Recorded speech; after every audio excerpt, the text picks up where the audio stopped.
Good morning guys, কি খবৰ আপোনালোকৰ? সকলোৱে ভালে আছেনে? গৰমৰ বন্ধ দিছে বোলো, স্কুলত ল'ৰা ছোৱালীগিলাৰ বন্ধ। তো ভাবিছোঁ আমি অলপ ফুৰিব যাম, ছিকিম যাম আৰু লগতে গেংটক, দাৰ্জিলিং এনেকৈ ফুৰিব যাম আমি। তাৰপিছত আজি 17 তাৰিখ, তো ভাবিছোঁ আজি যাম আৰু ফুৰিব।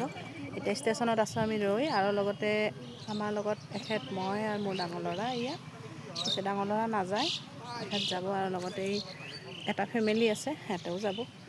তাৰপিছত আমি এনেকৈ যাম আৰু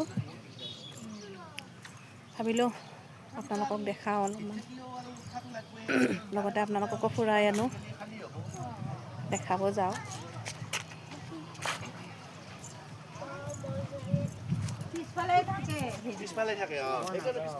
এই আমাৰ খেত।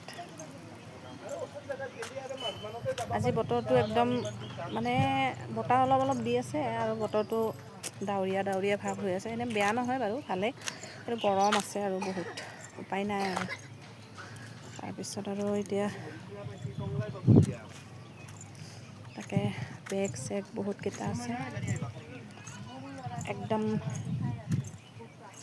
কিবা কিবি পেকিং লৈছোঁ, ৰাস্তাত খোৱাকৈও লৈছোঁ।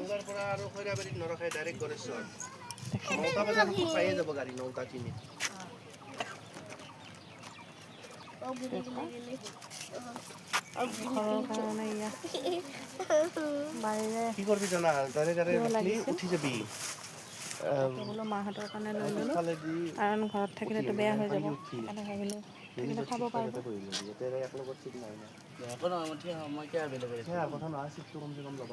বোলো আপোনালোকক দেখাই লওঁ। মই সোমাম নেকি আকৌ?